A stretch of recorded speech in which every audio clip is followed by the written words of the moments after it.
Welcome back to Mindset Motivated with Zack George and Robert Bruski. And we talk about all things mindset related and motivation related. And today, what are we talking about, Zack? Hit me with it. What's up, Robert? Today, we're talking about getting paid. We're talking about results. Results, brother. Yeah. Results. Now, you know, people say, I want to make more money, or you want to get in better shape, or whatever your goal may be, right? Now, people will say, yeah, I'm getting in better shape. Really? How are you getting in better shape? Round is a shape. Yeah. What have you done? And you know what? If you can measure it, you can manage it. In order to achieve results, you need, first of all, a baseline. Where are you at? Right? Okay. Then you need to be able to measure it. You need a timeline. You need like a short-term deadline where you can look after 30 days of pursuing your goal, and you can look at your baseline, where you were at. You know, fitness is an easy one to do. How much did I weigh? Right. How much do I weigh now? And that's so important to have those short-term goals, because if you say, I want to lose 100 pounds or I want to lose 200 pounds. You're losing your goal every day. Yeah. You're not I want to be a millionaire. I want to be a billionaire. I want to Right. have a multinational company, whatever it is. I want to sell 100 houses.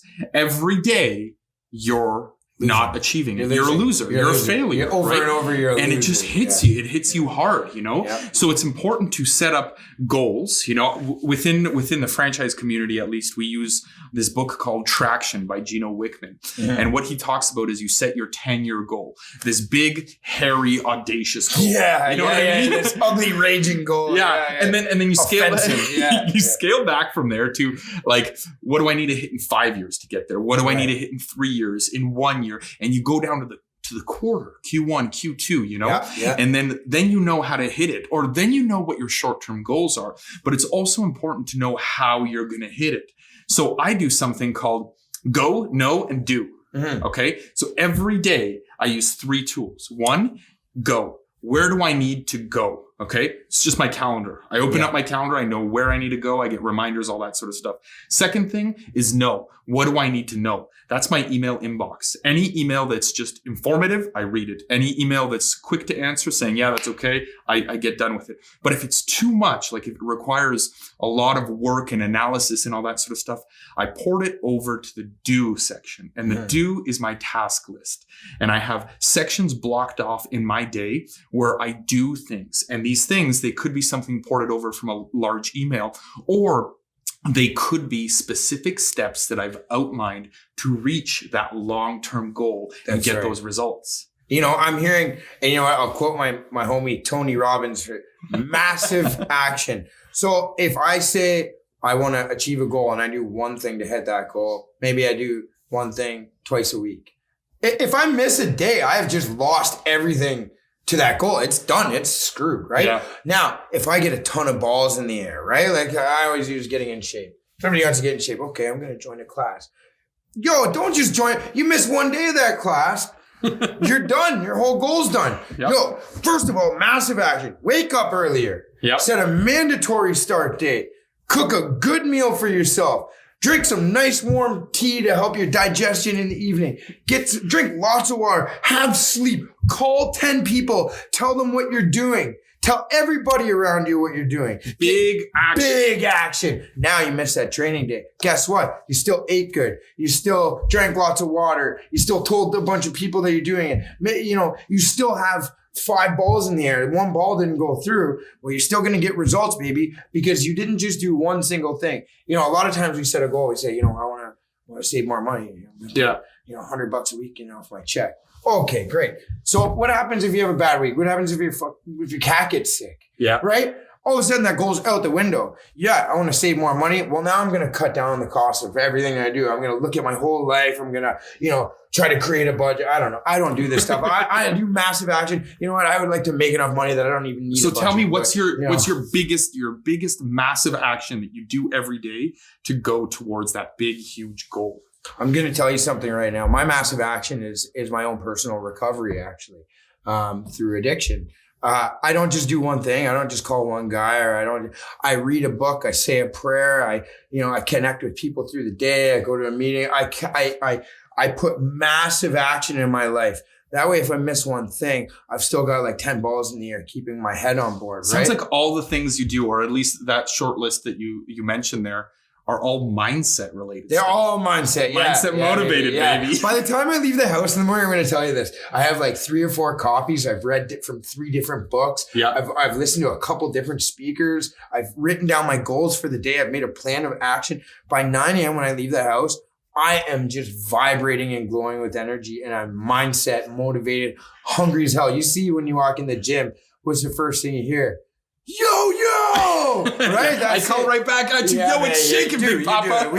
That's why we're doing this. The two of us, like we got that energy, right? Yeah, man. And we're able to pour it into this motivation. And I think we can help people, get on the right track. Yeah. And if there's anything to take out of today, massive action. Don't do one thing. Do many, many, many things.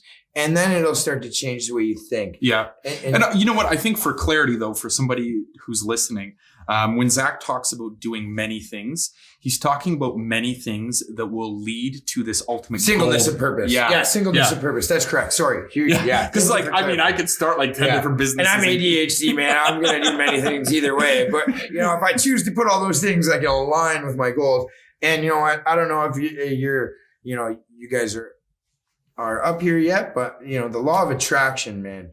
When I and I don't know, it's not just mystical. The law of attraction. If you do things, you will attract things. If you the most prominent thought that you have will attract what you're. And you know what? It's like if I'm thinking about results. Yeah. I'm going to get I love it when you say that stuff, because you know what? There's a lot of like buzz going around right now lately about the law of attraction and manifestation and stuff like that. But it's not something like it's consciousness based, right? But it's not just consciousness based. For anyone out there who's very scientific, very left brained, they've been able to do tests to prove, if you separate 2 neutrons and you change the polarity on one, the polarity will change on the other. That's why sometimes twins are connected. They put a light in a black room, and the light would randomly point to each corner, and then they put a plant in one of the corners, and the light started pointing there on it. There's so many examples of this. Could go back to episode 1 about our negative people too. Right? Yeah. You know what I mean? Like it does. So that law of attraction, right? Yeah. I mean, as soon as you take action, I know that I've had a goal in my head for like over a year, and nothing happened with it. One day I just said, you know what? I'm just going to pick up the phone and make a call. The second I made that call, I got 5 things that lined immediately up with me needing to proceed with this. I had no choice because the opportunity came up so profoundly, and it's because you were focused on the results, right? Man, you woke up not thinking about your past. That's right. You woke up thinking about the results that you want to achieve. That's right. The future. And you know what's funny about thinking about results is your purpose dictates your personality. Yeah. So now you go from this person that's, always, working in the survival zone and reacting all the time, to this person that's becoming their purpose. So if my purpose is to become successful, now that's my personality. I have to think and act like a successful person. Yeah. That's my goal. Everything that falls in line. Damn, there's 30 seconds left already, guys. It's a flurry. I love this stuff. I love it. Man. Okay, so the kind of wrap up here is be results focused. Think about be in a mindset of abundance rather than a mindset of scarcity. Do big things to try to achieve that goal and those results, and break them down into shorter measure. things. If you don't measure, you can't manage. All right. That's all the time we got for today, ladies and gentlemen. Thanks for listening to Mindset Motivated with Zack and Robert. And until next time, stay frosty. Stay hungry.